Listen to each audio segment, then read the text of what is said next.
Slash tires. Sounds a bit extreme. Meg regrets showing Coach Jenny how fast she could run during phys ed class. She saw something she liked, asked Meg to run, and now she wants her to race at the state championships. From a virtual nobody to glorified jock almost overnight. New friends, bitter rivals, and rumors abound. Why Meg? Why does she get a free ticket? She never practiced, sucked up, or took diet pills to keep her weight in check. Why her? What makes her so special? The idea of a free ticket makes Meg laugh. No free ticket for her. She's always loved to run, just not in an organized way. And she's quite certain she put more hours into her passion than anyone else on the team.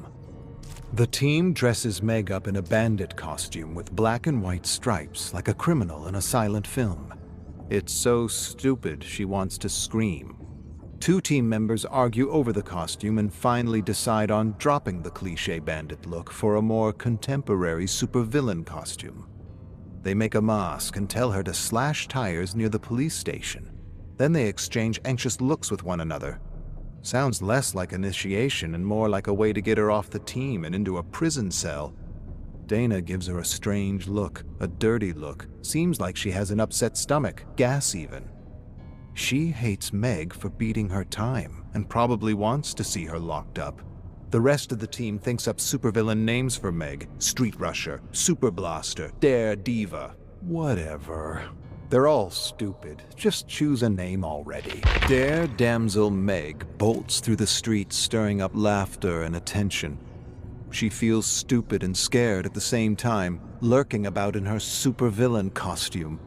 Meg pushes down her fear, composes herself, focuses her thoughts. If they want a slash tire, they'll get one and more. I'll go straight into the belly of the whale and pull out a rib. She laughs at the image, wonders where it came from, and realizes it's from one of the stories she recently read to her mother to help her fall asleep despite her deteriorating condition. Doctors don't know what she has, and they can't afford the doctors anymore. Don't let your thoughts betray you. Meg pushes her grief out of her mind as pedestrians laugh and point at her costume. I'm going to target the police and set the record of this stupid hazing ritual. Determined, Meg approaches the Colorado police station with her heart beating at a record-breaking speed. She kneels behind a cruiser, hesitates. Her hand trembles involuntarily. She's not used to breaking the law. She takes a deep, calming breath. First time for anything. Then, with a pocket knife, she slashes a tire, yanks a piece of rubber off, and backs away. Before the officers realize what's what, Meg's a bolt of lightning. Her heart's pounding in her throat. Her legs are a blur. The police give chase but eat her dust. She returns to the team with a piece of slashed rubber and a new team record. A police cruiser. An actual police cruiser. Beat that! The team laughs and jeers, except for Dana, who stares at her with her usual gas face. No one on the team has ever done anything so bold. Welcome to the team, Dare Damsel Meg. Meg is the talk of the school, and she likes it. Coach Jenny tells her she still needs a lot of work in the mechanics of running. She doesn't even know what that means. She's been running in the mountains with her mother for years, and she never had to learn the mechanics of running. Coach says for the next few practices, she needs to improve her confidence on the starting line. Sure, that shouldn't be a problem. Coach spends a lot of time with Meg, and many on the team are beginning to take notice. Dana makes snide remarks in the shadows about Meg's body being disproportional, about Meg having beginner's luck, about how Meg's legs seem disproportional to her torso. Meg ignores her, refuses to dignify her jealousy by responding to it. Dana gets no reaction from Meg as she talks about how her thighs are just a bit too thick for running.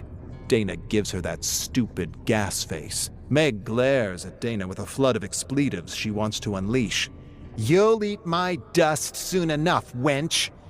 Meg suppresses her anger and smiles politely, thanking the wench for her concern, telling her she's confident her so-called disproportional body and thick thighs will prove advantageous at the championship. Meg begins her long walk home after an exhausting yet exhilarating practice. She holds her lucky piece of tire in her hand, though she doesn't really believe in luck. She hears her mom's voice rattle in her brain. The only luck you get is the luck you make. And yet, the piece of tire kind of looks like a horseshoe. Coincidence? Probably. She admires her lucky slice of tire and starts when she hears a twig snap behind her.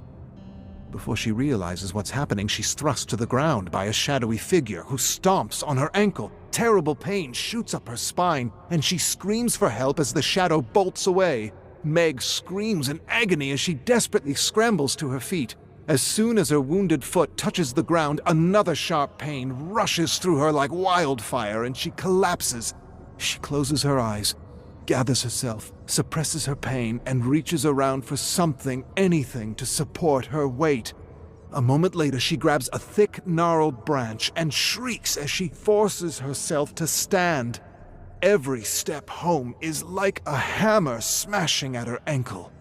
The doctor tells Meg her foot is fractured in several places and she should probably stay off it until it heals. She shambles out of the office on crutches with her mother by her side. Meg can sense she's worried about her and how she's to settle the bill without insurance. They drive home in silence. "Mom, I'm sorry." Meg breaks the silence. Her mother shakes her head. "Don't apologize, Meg. There's no need for that. I'm just glad you're okay. Could have been a lot worse." Meg nods and replays the assault over and over again in her mind. The push, the kick, the stomping. Nothing about what happened makes sense. The perpetrator didn't mug or try to steal anything from her. Meg's mother breaks the silence and asks if she remembers anything about the man since they spoke to the police. Meg shakes her head. "I'm not even sure it was a man." Meg confides in her mother at the kitchen table. She's convinced Dana arranged for someone to wound her to discourage her from running. Anger overwhelms her and she says things she wouldn't normally say. "I want her dead. I want to crush her like a bug. I want her to burn in fucking hell. I would have won that race."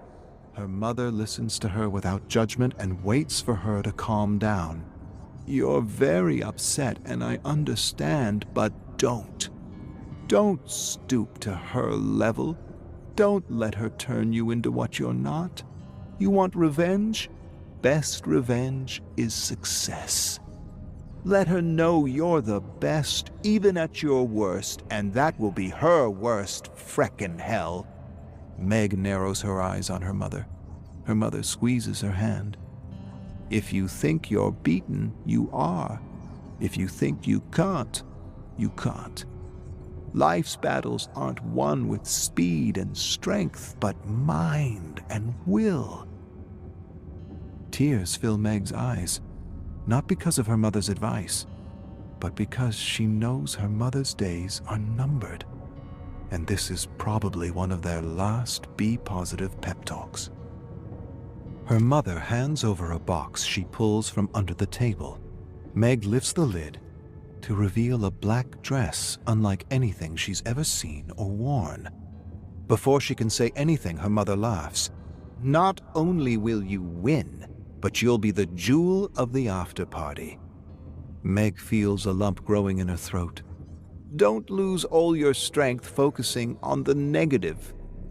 Her mother used to be a competitive tennis player. All Meg heard growing up was stories about Billie Jean King. Meg waits for the listen to win pep talk she's heard so many times she's lost count. Her mother relates how she would listen to a radio broadcast of King's game to steer her mind away from fear and negativity. Fill your brain with success so there's no room for anything else. She's prepared a special mix for Meg on her pod. Meg takes the pod and stares at it a moment. A long moment. Then she leaps across the table and embraces her mother and never wants to let go. Meg listens to a radio broadcast as she enters school. Fastest runner ever. The Buckeye Bullet taking the gold at the Olympics despite every mental and physical obstacle leveled against him. She listens to the same broadcast over and over again. Fill your head with win so there's no room for fear or doubt. Coach approaches Meg as she puts her pod down beside her. I heard a nasty rumor that Dana may have had something to do with your leg, and I've decided to pull her from the race. Meg shakes her head. Please, don't do that. I'm going to beat her, Coach, and I'm going to win. Coach's eyes widen. You're going to do what? You didn't just say you're going to win. You're not actually thinking of running on that foot. Meg hesitates, then lies. Doctor says it's fine and that it's just a little bruised. Coach touches the foot. Meg shrieks. She gives Meg a skeptical look, sighs, says nothing else, and leaves. Dare damsel Meg grabs her pod, raises the volume of the broadcast, and fills her mind with greatness as the Buckeye Bullet makes the dictator eat his dust.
Subscribe to Lady Judge, because she's my friend till the end.